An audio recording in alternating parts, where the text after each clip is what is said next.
Trading account, ठीक है।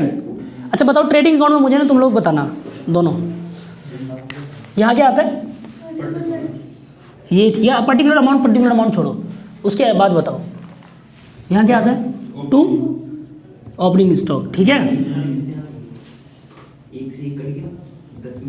Done, to opening stock. फिर और बताओ, टू परचेज, ठीक है। अच्छा परचेज में से हम क्या कुछ माइनस करते हैं क्या, क्या होता है वो, परचेज रिटर्न, और इसी को और क्या बोलते हैं जरा बताना, रिटर्न, रिटर्न आउटवर्ड क्यों होता है जरा बताना, इसको मैंने क्यों बोला था रिटर्न आउटवर्ड होता है, ये रिटर्न आउटवर्ड क्यों होता है, परचेज हमने किया फिर हमने वापस भेज दिया, गया हमारे पास से, यानी इसको क्या बोलते हैं आउटवर्ड। और सेल्स में क्या होता है, रिटर्न इनवर्ड, सेल्स मैंने किया वो मेरे को वापस आया तो मेरे को इनवर्ड हुआ आया, तो ऐसे याद रखो, इसको याद हो जाएगा, ठीक है अगर ये क्वेश्चन में दिया होगा तो। अच्छा और बताओ और क्या होगा, टू कोई डायरेक्ट एक्सपेंस होगा। अब डायरेक्ट एक्सपेंस मैंने पिछली क्लास में बताया था क्या होता है डायरेक्ट एक्सपेंस, कोई दिक्कत तो नहीं है यहाँ पे। अच्छा यहाँ बताओ क्या होगा, बाय सेल होगा, और यहाँ पे क्या होगा, बाय क्लोजिंग स्टॉक होगा, कोई दिक्कत यहाँ पे नहीं ना। अच्छा अब एक चीज़ बताओ यहाँ पे या तो जीपी होगा या यहाँ पे बाय जीएल होगा, यानी कि ग्रॉस प्रॉफिट या ग्रॉस लॉस होगा। तो इतना तो क्लियर है अभी तक हम लोगों को, इसमें तो कोई दिक्कत है भी नहीं, मेरे को नहीं लग रहा है कोई दिक्कत होगा। अब एक चीज़ समझाओ, ये ओपनिंग स्टॉक है, ये परचेज है, ये डायरेक्ट एक्सपेंस है, ये क्लोजिंग स्टॉक है, ठीक है। अब मुझे इसमें दो चीज़ें पता करनी है, एक तो पता करनी है एडजस्टेड परचेज क्या होती है, क्या बोला, एडजस्टेड परचेज क्या होती है, एडजस्टेड परचेज बताओ, opening stock plus purchase minus purchase return minus closing stock, मतलब इसका और इसका जो भी डिफरेंस होगा ना उसको क्या बोलते हैं अपन, एडजस्टेड परचेज। एडजस्टेड का नाम ही इसलिए रखा गया। देखो एक चीज़ बताओ, मैं परचेज में से अगर परचेज रिटर्न माइनस कर दूं तो इसको क्या बोलते हैं, नेट परचेज बोलते हैं, ठीक है। तो कभी अगर क्वेश्चन में लिखा आ जाए कि नेट परचेज दिया हुआ है तो दोबारा परचेज रिटर्न माइनस नहीं कर रहे हैं अपन को नेट परचेज दिया हुआ है, ठीक है। अब अगर मान लो यहाँ पे लिखा आ जाए एडजस्टेड परचेज, क्या एडजस्टेड परचेज, तो यहाँ पे ना opening stock plus net purchase minus में क्लोजिंग स्टॉक, कोई दिक्कत है, सॉरी कोई दिक्कत है यहाँ पे, तो opening stock plus net purchase minus closing stock. तो देखो ये ओपनिंग स्टॉक आ गया, ये वाला नेट परचेज क्या हो गया, ये हो गया नेट परचेज, क्लोजिंग स्टॉक क्या हो गया, ये हो गया क्लोजिंग स्टॉक। इसको क्या बोलते हैं, एडजस्टेड परचेज। अगर हमें क्वेश्चन में एडजस्टेड परचेज लिखा हुआ है और हमें ओपनिंग स्टॉक भी दिया है, हमें परचेज भी दिया है, परचेज रिटर्न भी दिया है, क्लोजिंग स्टॉक भी दिया है, हमें किसका यूज़ करना है, डायरेक्ट एडजस्टेड परचेज। यहाँ टू एडजस्टेड परचेज लिखो, खत्म करो, और लॉजिक तो पता रखा है कैसे एंट्रीज होती हैं, ठीक है। ये तो तुम्हारा एडजस्टेड परचेज था, ठीक है। यहाँ तक पहले नोट करो फिर आगे बताता हूँ, यहाँ तक फटाफट नोट करो, तू भी नोट कर, इसके साथ नोट करना है हाँ पूरा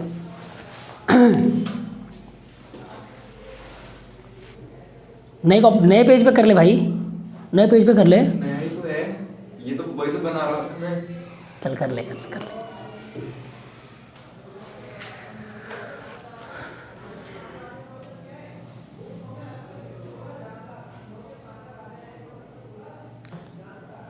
जब भी अब तुम लोग पढ़ो ना, खासकर 12th वाले सुन लो, जब भी तुम लोग पढ़ो, वीडियो में लिख दूंगा, कोई दिक्कत नहीं है, जब भी तुम लोग पढ़ो ना तो एक काम ज़रूर करना कि भाई एक इंडेक्स जो है ना वो हमारे जहाँ टेबल पढ़ते हैं ना हम उसके सामने होना चाहिए, कि मुझे पता हो कि मेरा सिलेबस आखिर है क्या, मेरा कितना कवर हुआ और मेरे को कैसे करना है। उससे हमारा समराइज वे में हो जाता है, कि स्ट्रक्चर वे में हो जाता है, स्ट्रेटजी बन जाती है मेरे को कि हाँ मेरे को ऐसे करना है। तो एक मेरे पास होना चाहिए इंडेक्स टेबल पे लगा हुआ, सुन रहा है संजीव? तो ये ज़रूर करना काम पहले, क्योंकि हमें पता ही नहीं होता सिलेबस में क्या है। इंग्लिश का तुम्हें पता ही नहीं होगा क्या आता है सिलेबस में। अभी पूछता हूँ, रुक जा।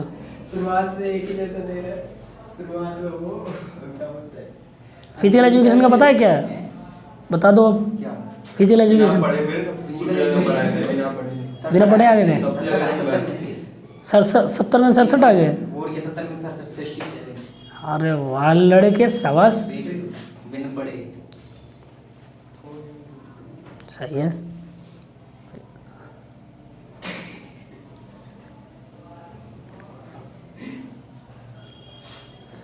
मुझे लग रहा है एक बंदा मेरे से पिटेगा, बहुत गंदा वाला। ठीक है, हो गया। ये करो note, purchase minus purchase return equal to net purchase. ठीक है। उसके बाद एडजस्टेड परचेज क्या होता है, opening stock plus net purchase minus closing stock. तो अब ना मेरे को तंग मत करना, अब बिल्कुल प्यार से समझते रहना। ठीक है, मतलब कोई अब डाउट नहीं पूछेगा, कोई कुछ नहीं पूछेगा, कॉन्सेप्ट पढ़ा रहा हूँ बिल्कुल ही अच्छा सा। ना 12th वाले पूछेंगे ना 11th वाले पूछेंगे। अब ध्यान से देखना, ट्रेडिंग अकाउंट मैंने पढ़ा opening plus purchase minus purchase return direct expense GP, ये सब चीज़ें पढ़ लिया। मुझे नेट परचेज पता चल गया कि भाई साहब अगर मैं परचेज में से परचेज रिटर्न माइनस कर देता हूँ, नेट परचेज लिखा है। और हमेशा क्या करूँगा मैं, अगर नेट परचेज दिया हुआ है तो नेट परचेज का यूज़ करूँगा, यहाँ पे इसका यूज़ नहीं करूँगा। इसको क्या बोलते हैं हम लोग, रिटर्न आउटवर्ड बोलते हैं। क्यों होता है रिटर्न आउटवर्ड तुम्हें पता है, क्योंकि हमारे पास से जाता है इसलिए आउट गया बाहर। एडजस्टेड परचेज मतलब क्या होता है, opening stock plus net purchase minus में क्लोजिंग स्टॉक। अब आते हैं इंपॉर्टेंट कॉन्सेप्ट पे कि आखिर, अच्छा एक बात बताओ, to opening to purchase direct expense, अब ये जीपी आता कैसे है, ग्रॉस प्रॉफिट। अब तुम्हें ना क्वेश्चन में पता है क्या होगा, क्वेश्चन में दिया होगा ये देगा ही नहीं, खासकर ये सेल नहीं देगा कभी।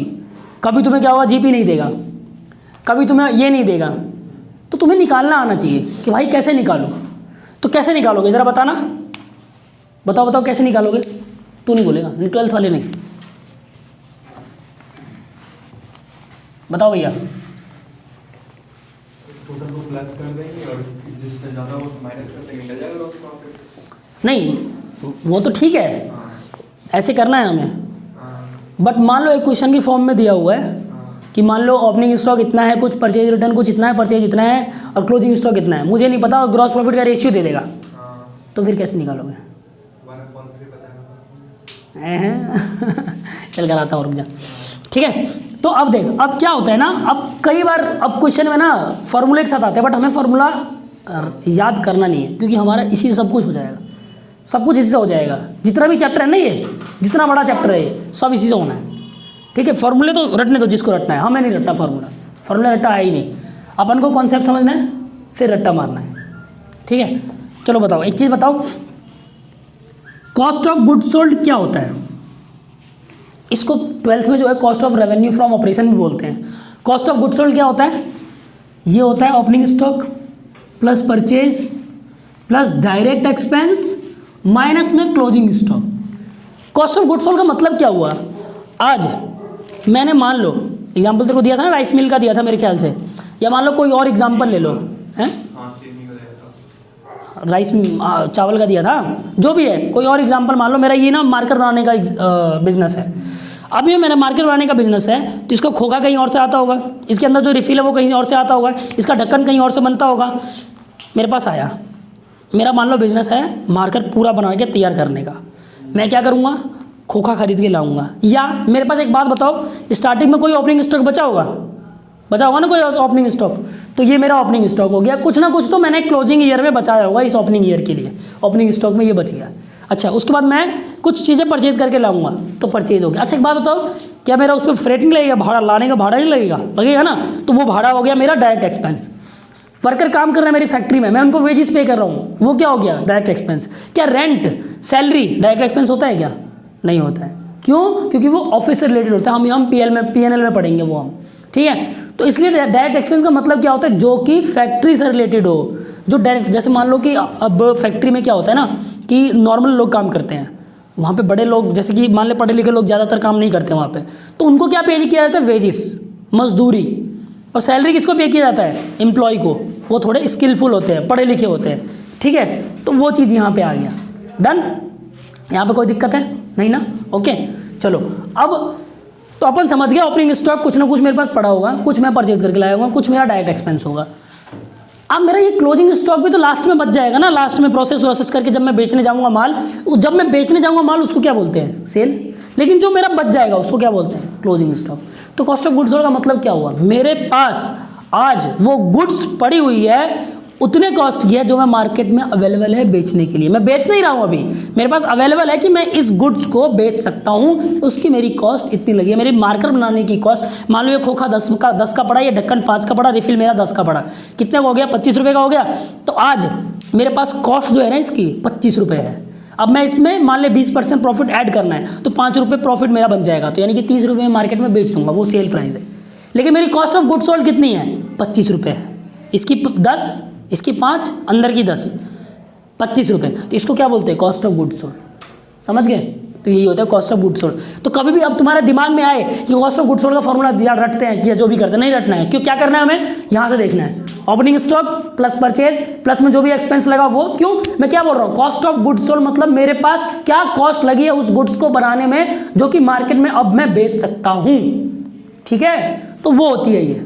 तो अब बताओ, एक चीज बताओ, मेरे पास क्या कॉस्ट लगी है, कहाँ से जोड़ोगे, ओपनिंग स्टॉक की कॉस्ट होगी, कुछ परचेज करके लाओगे उसकी कॉस्ट होगी, कुछ तुमने डायरेक्ट वेजेस पे किया होगा। क्या तुम जीपी जोड़ोगे इसमें, नहीं जोड़ोगे। जीपी तो बाद में आएगा, जीपी कब आता है, जब मैं उसको बेचता हूं। मैंने क्या बोला, मेरे पास अभी जो सामान है ना वो मेरे पास पड़ा हुआ है बेचने के लिए, मैं बेच नहीं रहा हूं उसको, मेरी वो कॉस्ट आई है, मेरी उतने की कॉस्ट आई है कि मैं उस सामान को इतने में बना लिया मैंने अब, और ये मेरे पास रेडिली अवेलेबल है बेचने के लिए, ये मेरी कॉस्ट पड़ी है। तो इसमें ये कहाँ से आ गया, कहीं नहीं आया। क्या सेल आएगा, क्या सेल तो तब होगा जब मैं बेच दूंगा।